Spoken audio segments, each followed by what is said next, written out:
Oh, I'm done, bro. Hello, and welcome to Gimme Gaming. Thank you so much for stopping by.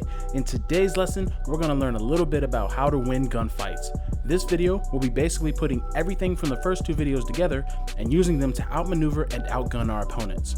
So if you haven't seen the first two of this series, I recommend doing so before watching this one to get well acquainted with everything. Now, like I said before, Apex Legends is a constantly changing game, so think of these tips more so as guidelines than actual rules or anything like that. There's going to be moments where you do everything right and still end up losing, but if you learn from these experiences and keep what I'm about to tell you in mind, you will become a better player in this game. Before we start, I want to go over some quick settings for newer players, but I'll leave a timestamp to where the lessons begin for those already familiar with the game. If you find this video helpful or just enjoy it, please be sure to leave a like as it helps me out a ton, and consider subscribing so you don't miss out on future videos. Let's get into it. Okay guys, so one of the first things you want to do is you want to go into your settings and make sure that on the gameplay settings with the damage numbers that you have this on either stacking or both. You can see on the right side here, it'll show you like a description of what it does, but basically for stacking, it shows how much damage you're doing to someone per like exchange, and then floating will just kind of show like the number for each like bullet, and then both kind of does, you know, both. And the reason why you want to have it at least on stacking is because a lot of times in this game, how much damage you do on someone will determine what you should do next. So if you do a lot of damage to someone, you can know that like, okay, if I have a lot of health left, I can push this person and my chances of success are greater because their damage or their health is so low.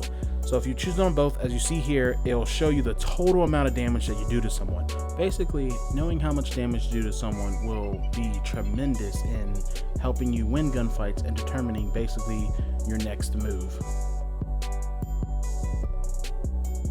Alright guys, so I just want to go over something real quick with controller settings. I've been asked like what settings do I use, so these are the settings that I use. In my personal opinion, I don't think controller settings make that much of a difference, unless you do something that you're uncomfortable with, in which case then it makes a tremendous difference. But I can go over this in a more detailed video, but if you want to try my settings out, you are more than welcome to. The only thing that I think that you will actually notice a big change in is the response curve, which like I said, I will go over that in a more detailed video later. But classic, if you've played Titanfall 2, that will be the one you want to use. But like I said, feel free to use my settings. If not, mess around with them until you find something that you like and that you're comfortable with. And without further ado, let's go. Alright guys, so one of the main things that I think helps win gunfights is being alert and ready for basically anything. As you see here, I'm going to respawn my teammate, and when you do this, the drop ship and the noise of this attracts so many people that, especially if they're close, because it's a free kill. So you want to be able to tag something for your teammate, so that way as soon as they drop, so you want to tag stuff like while the animation's going, so as soon as they drop, they know where to run to, they can get a weapon, they can get armor, and just be prepared for, because inevitably someone will come. Now I'm basically waiting here, and I end up getting surprised by someone, and I am able to kind of react fast enough and do damage to them.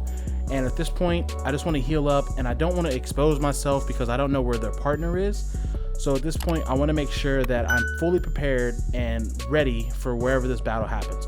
Now I think I start hearing, I think my teammate tells me, he's like, you know, they're right here or whatever, and they start shooting at them, so I'm able to outflank them and go down here and just hit my shots, which is, you know, very important in winning a gunfight.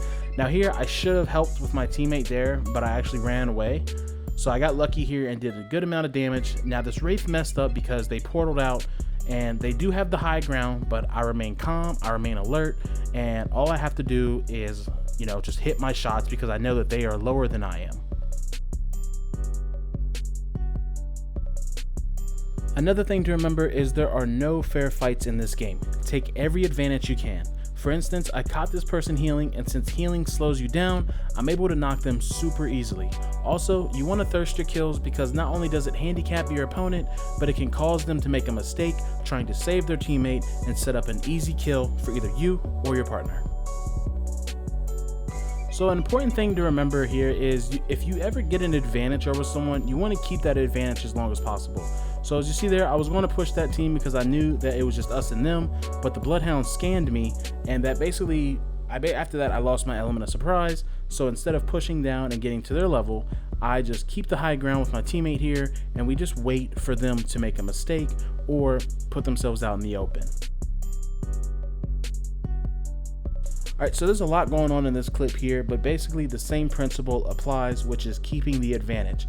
Now, me and my partner here, all we have to do is make sure that we don't get fried or go down, and we've basically secured this dub already, just waiting for them to make a mistake, which the only option they truly really have here is to try to reposition themselves, which they do, but it leaves them exposed and allows me to do damage to both of the players. Now, having the damage numbers, like I said before, allows me to make decisions based on what damage I do. So for example, I know here that the Bloodhound is pretty low, so he either is going to have to push me with no health or heal up, which allows me to focus completely on this Pathfinder when he comes back up here. Now, I do miss a bunch of shots here, but because I know the damage I do on them, I'm able to shift my focus back to the Bloodhound and allow my partner to take care of him and basically get the dub. And as you see there, knowing how much damage you do to someone is super important, especially when you need to make decisions quickly. So I just want to show another clip here, which is kind of funny, how important positioning is. Now, there's a fight already going on here, and I hear someone shooting that's super close. So what I do is I just climb on top of this building here, and I didn't really notice it until like I actually shot at them, but I mean, look at this. So again, positioning is super important. Alright, so this clip kind of highlights the importance of positioning and knowing when to engage and disengage. So as you see there, after I take the caustic out, I disengage completely and reorient myself and just basically wait for the Pathfinder. I even try to bait him here with this thirst, but he never shows up until I think my other teammate starts fighting another team and he tries to third party them. But because I'm sitting here waiting and he has no idea where I'm at, I completely surprise him and just make quick work of him, and I guarantee you he had no idea I was there. So this clip here highlights one of the most important aspects, in my opinion, in any fight, and that is to remain calm. Now, I get the res off here, and for some reason my teammate doesn't heal up, and I know that we're going to get pushed because they got downed.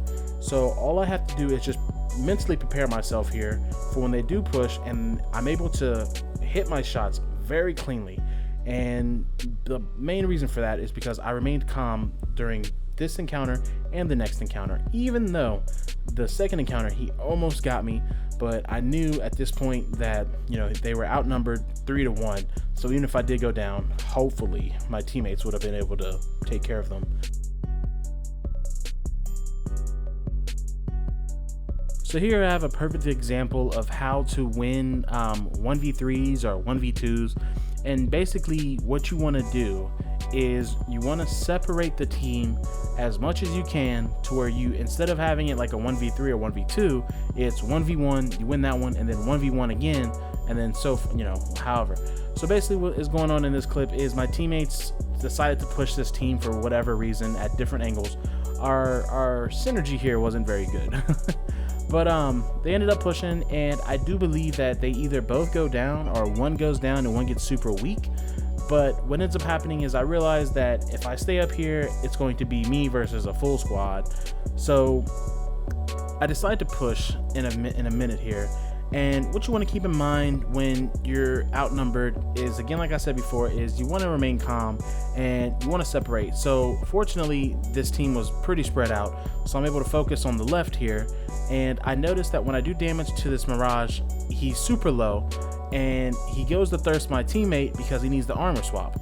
So as long as I get to him before he armor swaps, it is a guaranteed win, as you see here. And at this point, it's just a 1v1, and since, you know, I get the high ground here, as soon as he climbs up, I'm able to melt him for a pretty easy dub. So yeah guys, that's gonna do it for this video. I hope these tips helped you out and hopefully can improve your Apex experience. If you haven't already, be sure to check out the other videos in the Apex School series to learn more tips, and be sure to leave a like as it helps me out a ton and gets my videos out to other people, which in turn helps this channel grow. Also, if you want to see more Apex content with in-game commentary, click on one of these two videos to see me rack up a couple dubs and look damn good doing it. With that said, this has been Gimme Gaming. Thank you so much for stopping by and sticking to the end. I hope you guys have a great day, and I'll catch you all in the next one.